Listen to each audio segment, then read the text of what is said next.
I know. Well, when you Go said ahead. this city versus that city, so I will say again, I'm a baby comic, so I'm not going city to city. But I, Okay. I haven't toured, but it's like I have been in different venues Mhm. and different crowds. And for me, the demographic, if it changes in terms of like, I'm a millennial, and if it's an older crowd that's like millennial, Gen X, those are my people. If it's Gen Z, they might be a little bit younger. I'm a parent. I got 3 kids. I'm married. So some of my jokes may do better with like other folks who have, kids and been married and stuff like that. I feel like one joke I had that was related, that's more so the demographic thing. When folks are kind of young and may not know references, like knowing who Kunta Kinte is and the Roots, or Yeah. not the Roots miniseries, right? Mhm. And it's like I have a joke about gentle parenting where it's like, if I didn't gentle parent, my house would, just look like a Roots miniseries, just a bunch of Kunta Kintes running around and me threatening to chop off their foot. With the Gen X millennial crowd, I feel like, that went really well. Mhm. People who are young who are like, who is Kunta Right, Kinte? they don't know. They They wouldn't don't know. What? references So to tell. that's part of it for Mhm. me. But that's like, it's a demographic thing and kind of knowing where you're going with jokes. But Yeah. he's more experienced over here. Yeah, I mean, city to city, I could tell you, I have so many differences. Like depending on what I wear. Like now, I wear overalls because it's like my uniform, and also people are like, "Where the is this guy coming from?" Yeah. Because I say real wild. And if I say it in a suit or dressed nice, they're like, "Oh, this guy's just a psychopath." Versus like certain things. But I will say this: I prefer performing in red states than blue states. Wow. Why is that? They're just less uptight. I'm not dealing with the liberal stuff. Right.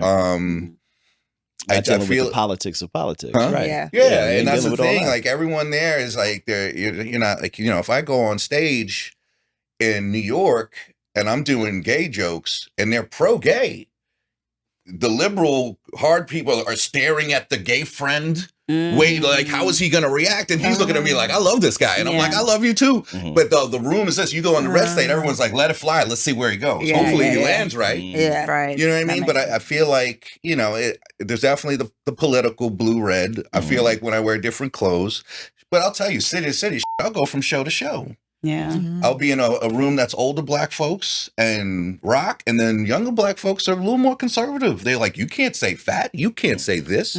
So now you're going crazy. into that. So it's like, there's a lot, like, I feel like there's more pitfalls now in stand-up comedy Yeah. than you have a bit, like, especially if you were doing risky shit, you know what I mean? So, yeah, no, it's up and down, and I'm not in the way I was once in. I still have my show, but yeah, it's different everywhere, but mostly it's good. I'm not complaining, but it's yeah, It's I different. have Oh, a yeah. lot of respect for stand-up comedians. Like, honestly, you're so brave to just start doing stand-up. It's nuts to and you to do already it. have a career. You don't even got to do this But because it's just like, you can be funny in like your regular day-to-day life, Yeah. but to stand up in front of a crowd and make a crowd of people Yeah. you don't know To make them laugh laugh is insane. is so hard. It's so hard to It's so do. hard. Like, it's completely different from writing a comedic series Mhm. or Mhm. like, it's insane. So kudos to y'all Yeah. for real. Do you like, how do you even know to change your set? Like, when do you know? Is it when you walk into the comedy club and you see them, or when you get on stage? Like, how? Like, see now you're talking about someone who's a better comic than me. I'm just doing what I do, Oh, and yeah, we're gonna okay. see how it's gonna Oh, you go. just go- I'm yeah, an okay. ass. There's a few jokes I'll drop out that are like, because my whole, like, my current scent is, I call it like the descent into hell. So like it just keeps Okay. getting like crazier, Uh-huh. and by the end you're like, what the hell? Like, I've had people go, what's happening? You know what I mean? Because you're like, the jokes get crazier and crazier. But then there's some in there I'm like, oh, I can't say that one. You're like, Yeah, you just look and you're like, and I hate to say it's a lot of looking at the age. Yeah, You're like, yeah. because there really is there's a huge generational divide. yeah, you know. kind of have to be Mhm. a little bit of a psychologist when you're a comedian, because you have to analyze your crowd and understand how they think. We're all like on the fly. Mhm. So it's like, that shit, honestly, kudos to y'all, I because got a you're doing question. more than telling jokes. Mhm. How quickly do you bounce back when you bomb? Oh, we was talking about that a little bit because it's like you can have, again, a set that goes really well, kill the room, do the exact same set, And it bombs. and it bombs. And it's like, I feel like in the very beginning, I took it personal. It's like I question myself, why am I even doing this? I'm not funny. Who told me I was funny? This is crazy. I should never get up on stage again. But then you get up on stage and it's fine, and you learn what to tweak. So I think you get a thickened skin where it's like bombing can be for a number of reasons. It could be folks just, it's not the crowd for you tonight. Like it's kind of an uptight crowd. Sometimes what you think is bombing because the crowd is silent, but they're paying attention, they're listening. Mhm. Some people just aren't big laughers. It's like Yeah. you get a different kind of vibe. They might be a later night, people more drinking, but I think so. Part of it is not taking it too personal, but then part of comedy is taking a little bit personal because you need the feedback. You can Yeah. think something is so funny to yourself, you write it down, you're excited, but with stand-up comedy, even in writing a series or a movie, Mhm. you have time, you worked on it for months, you wait to get the feedback. Mhm. Stand-up comedy is instant feedback. Yeah. You can write a joke that day, get up on stage that night, and learn immediately if it works, didn't work, what part was, I should like scale back, or they like that tag, let me do that. And it's just being open to that, because you're only as funny as what the people in front of you, what they're laughing at. Like that's, and that might be a controversial thing. And people are like, oh no, it's like this crowd, they just don't get it. They're uptight. Maybe you just weren't funny enough, or maybe you just got to tweak it a little bit for them to get it. Mhm. Maybe you did too much explaining, maybe not enough explaining. And it's just like, you got to be willing to tailor it to, the crowd a little bit. And because otherwise it could just be funny to you, but then you just walking up and it's just silence and you just cracking yourself up. I mean, I don't know, maybe that's what gets some people off, but I like to hear laughs. And so, you got to figure out what is so funny in my head. What can I do to tweak this a bit for it to work? And there's times where I've been to comedy shows and I thought the comic was really funny, but I didn't audibly Yeah, laugh. I'm actually not a laugh. My husband he's so loud. I mean, some comedians love it. I'm just like, God damn, you so loud. But he's a laugher. And for me, I'm just smiling and I'm enjoying it. Mhm. Like, I don't know, you a big laugher? I just enjoy it. I'm paying attention. If the shit's funny, I'll laugh. Yeah. Yeah. Don't get No, me I'm wrong. like, but I love could think my something's huge. I'll be like, Yeah. there was the show 30 Rock. Mm-hmm. I watched that every season of that show. I don't think I ever laughed out Right. loud once, but I enjoyed it the whole Yeah, time. like, that was funny. Mhm. And you're like, that's it. See, I got to be careful with this where I get in trouble. I'll be like, oh, that's cute, which is you want to be like, I'm demeaning the show. Yeah. But you're like, that's not enough for me to just go, oh, goddamn, Right, and then right. die and stop and pause and like, oh my God, and play it back. There's just different levels of laughter. And you can have a base level of just understanding and being like, oh, that's entertaining. Yeah. You know what I mean? Versus that or that's amazing. Mhm. I mean, for me, for bombing, I mean, you learn a lot. You're like, what did I do? Yeah. Because sometimes you're like, it's you. I come from like, it's you. You something up. Like you came up. Right. There was once I was fighting with my ex. Went on. I was having a panic attack. I bombed. I was not okay. yeah. I was Stay visibly. fighting with your ex. You and your Yeah. ex. Y'all Yeah. got to break No, up. that's I'm sorry, his ex. God. I No, hate Oh, it's we no, are no, broken it's up. the That's current- the problem. That's I gotta, the new one he's I gotta talking change my about. number. I'm moving. This I'm That's- getting Well, out if of that's here. the new one. It's him. No. Huh? Oh, yeah. That's No, another it's ex. the same one. It's the same one. It's the same one. Y'all too toxic. I can't. I need to meet No. this ex. We need to have a therapy Yeah, you'll session. love her. You'll side with her and everything. That's how it goes these days. Men are wrong and women are right. No, but like I had a bomb the other day and it was opening for a friend of mine. And I've always murdered opening for this motherfucker. And I went up, but I was in a weird place. Mhm. I was in a place where I was like, I was prejudging the audience how they were going to respond. Yeah. And then I think the way I delivered it made them come out that way. Mhm. Bad actor And then You also- manifested that I shit. manifested it. I hate that manifestation, but yes, I did manifest it. Like I'm a manifest. But also I didn't wear the right clothes. I wasn't in the right, and I was like, you know what? Okay, got it. I know how to walk back in. Yeah. You know, and I think the best thing to do when you bomb is go right back Yes. up. You Yeah, got to go. agreed. Yeah. Because then it just sucks if you bomb again. Yeah. You Yeah. bomb again. You're, Yeah. Jesus Christ. Like, yeah, you got a That's gun not good. and a bullet. Yeah. No. But yeah, man, no, bombs are helpful. And Yeah. they say a bomb is always as close as your shadow. Mhm. It's Mm. always right there, waiting for you. That's right. It's creeping in the darkness. Right. I'm gonna get you. It's gonna That's come right. eventually. That's No. What do you guys think is harder? Writing new material or knowing when to retire like one of your best jokes? Or Ooh. retire like a I feel like coming up with an idea, like writing new material to me is the toughest, only in that like you want like a new, fresh idea, right? And I feel like when it does come to you naturally, you have it, but to write something good and write like good new material, that takes so much work. And so because of that, because it's like a process of like going to and on stage and working the joke through feedback from the audience and all of that. So to me, that is very tough. Also, as a new comic, I'm not really in the era of retiring jokes right now Yeah, because yeah. not enough people know me. I'm gonna be very honest. Mhm. So even though I have my ones that are just very strong and always hit, And if I get an opportunity to only do 5 or a 10, I'm going to do my best joke. And it even my 1,000 plus followers may have seen it, but nobody know me because I'm not Yeah. at that level. So Yeah. it's just like, I'm going to tell my best joke. And then if I get more time, then you can play. And that's when you experiment with new stuff. But yeah, I'm not retiring stuff. And I feel like there are a lot of comics who do the same joke for years. And it's almost like going to a concert where it's like you want to hear your artist, you want to hear your favorite song. Even songs with comedy. It's like, yo, I want to hear that joke. Like, I love that Chris Rock joke, whatever. You may have only seen it online. Now you're in person. I want to hear it, you know? So you don't always need to retire something because it could take you years to perfect it. But Yeah. Well, yeah, there's comics out there who've been doing comedy for 20 years and the core jokes that they tell are unchanged, you know? And then there's people who write new stuff all the time and just dropping it out. Like, I can tell you, I started doing stand-up at 35 and I stopped to pursue acting and I wrote like a really strong hour but I stopped it and then I started acting and then I came back and because of my show, I'm doing all the jokes from my show. That hour's still there. And then it really didn't get seen because I didn't really get there. I didn't get to a place where it was going to get seen a lot. So I got to learn the jokes again. And it's a lot. You're like, I got to go back because it's learning music because you say this and then depending on the audience, you say this and then you tag it and you tag it. And it's a lot of repetition and getting up and you're like, where can I get up and who's gonna let me do all this time? So retiring a joke, I think you're talking about people way higher up. Okay. You know what I mean? yeah. They got a special. You're that was keeping on all your HBO guns. Netflix. You know what I mean? You're Right. like, I'm not gonna bring the bazooka. You're like, Right. yeah, I'm bringing the I'm bazooka. bringing it. What are you talking about?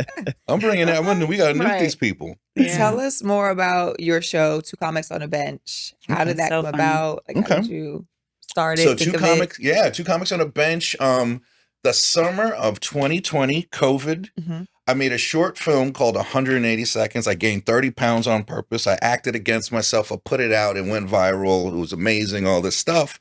And it was me talking to me in a chair. And I was like, I'm going to do this with other people. So I called my buddy Greer Barnes and I was like, hey, this will also be like a screen test for a movie. Because everyone used to say me and him would roll around and everyone was like, you guys are funny. You guys are like a movie. So we made that. And funny enough, we put it on YouTube. Just comedians watched it in 2020, 2021, 2022. And then my ex, she was like, cut that and put it in 9x16. Yeah. Put it on IG. Right. And within 3 months, we had 50,000 followers. See, that's why I see why she's still around. She's smart. We got to get her She's smart. side. You gotta get her Exactly. side. She It- clearly Right. got It's the only good thing she something did. going on. No. She's great when she's not terrible. So, and then, I started with Greer. Greer didn't want to constantly be bothered with the shooting. And like, it's weird because like, we were like, oh, this is kind of a show now. So then I was like, all right, he comes in whenever he wants. I interview people. We got some good ones coming up. We got now we're getting to the point where it's like everybody wants to do this Yeah, they shit. want to be on because they want that exposure. Probably. They it's come funny. to you. Yeah, it's Yeah. funny. That's dope. I Right. first it was just me and a few friends, and like me and Eagle Witt, Nina Carufe, like a few like people I just knew, and then it's like bigger. And then I just went to LA, and I had like Jeff Dye and Felipe Esparza. So it's like it's growing. This summer we're shooting some really cool ones. Can't say yet, but yeah, the show is great. Yeah, it's fun. And Greer's a familiar face. Like everyone when knows you him. say Greer, automatically I'm thinking about when Keeping It Real goes wrong. Yeah. Right? So good. Yeah, I'm like I brilliant. keeps it mad real. That was Oh, it. Like, yeah, that's my like boy. so. Yeah, Yeah, Greer, that's so dope, good. man. That's Yeah. really dope that you guys got that. And where can we look? Where can we see it? What's the YouTube, Two Comics on a Bench. IG, Two Comics on a Bench. We have a TikTok. I can't. I'm trying, man. I feel I'm too you. old for TikTok. I don't. feel you. It's You too know, much. It's a lot going on. It's a lot. I It's get too it. many of these things. X, it's there, but Yeah. Just be on all YouTube, the Instagram. That's it. If you want short, Instagram. If you want a full, beautiful film, like cinematic experience, YouTube. YouTube. Yeah. How would, if you can speak to this, like, would you want it to become like a show on like a streaming platform like Netflix? So yeah, I have a manager and like we're kind of working out all that stuff. And right now there's kind of like a 4-format split of what this is, which is the current online show, IG, YouTube. There is the Netflix show, which would be, me talking to 3 comics. And the show really is about talking about joke writing and passing these things back and forth and helping each other if we can. So in the show, we would show that and then show the joke not work on stage and work on stage. So it's kind of like behind the That'd be look. fun, Right. yeah.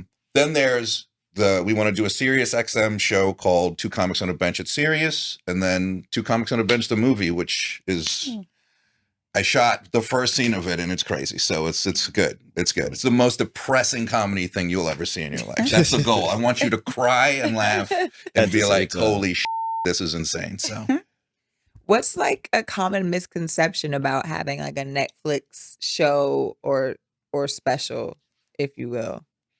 I don't have one, so I can't talk about that firsthand. Well, Or I'm not even close. Neither one But of us yeah, like, are. But I same mean, for me. listen. That's for getting to the next place in your Yeah. career that we're not at. And I hate to say that it's like everyone wants a Netflix special. Like, oh, that's the dream. But like, if you see really what's happening with everything with YouTube, what's happening in movies, you see those movies came out. The directors of those 2 movies on YouTube, they made $100 million a piece. Ali Sadiq has just launched a world tour based off of only YouTube Yep. Yeah. stand-up specials. Facts. He's making all his money. He doesn't need Netflix. He doesn't need Hulu. I mean, I think you want Netflix because it's a bunch of people paying looking to be entertained versus free Yeah. people who stumble onto your shit and Mhm. who knows if they're really even going to appreciate it. But yeah, you want it, but I think it's all changing.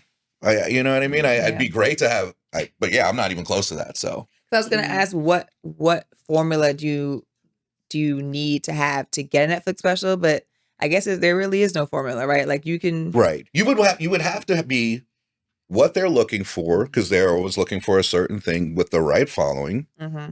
Probably need to be like I have friends who are close to that, and they have other comics who have Netflix specials vouching to Netflix, Yeah. like, Oh, hey, okay. you will be the EP of this show or something like that. Okay. So that's kind of how that works. But then there's a lot of people who are shooting their own special because with how cheaply you can make high quality content now. Listen, you can spend 25 grand, 50 grand, and then hopefully turn around and sell it to Netflix. But that's if you made it up to their specs and if they like it and they like you. So, and if not, then you can just put it on YouTube or Hulu or whatever. So, And it may also be the goal of the comic. Like if they want to be a touring comic, right? Like I don't know. I mean, maybe you can do both, right? Be a touring comic and have a special. yeah, you want But it's like, the special is the commercial for your tour. For your exactly, tour. right. Yeah. Is there like a recipe that you guys follow when writing jokes? Like a I'll I let mean, her go I for feel it. like there's the basic, you need a setup and punchline. That's just the basic joke writing thing, right? You can't just be up there talking. There got to be something that's funny. But I think everyone has their own process. Like I'm definitely heavy on the writing aspect, right? But it's like you get up and the point isn't to look like you're reciting something that like a speech or whatever. And there's some people, I feel like Bill Burr's the extreme of like not a writer, gets up there and just talks. But I think everyone has their own way. Some people do bullets, notes, whatever. Some people write it out verbatim, get up on stage and, maybe writing while they're on stage based on the crowd work or the feedback. And so I think it's very personal. I do think there probably is, you need a setup punchline. Like that's just, you need that for there to be laughs. But I mean, my recipe is like, once I think of something funny, it's stage to test it out, listening to yourself back to hear where the crowd, they may have laughed at something that you didn't think that was as funny. Like, oh, I need to, build and lean into that more. And so it's like it's like the writing the stage. It's all of that. It's not done in like, isolation, but that's my process. Yeah. But, My process, I talk to people and then like, especially my friends, I'll be saying stuff and they'll either, if they say, my friends even now, they're like, write that down, write that down. Or we'll be like, oh, that's terrible. Write that down. It's like, is it funny or is it terrible? And let's try to find it, like, and make it more funny or make terrible and funny. But yeah, it's very just, I will say this, because I have the show because the show is an interview and it's swapping, comedy ideas. I'll sit and write down, I'll sit and write down questions, but then through that, I will write, this would be funny for us to discuss or whatever like that. And then I'll take that to the stage now. So I have that through line, but mostly it's just, I just say crazy things to people. And then if they laugh, I'll remember and write it down. That shit down. That's it, Right. Okay.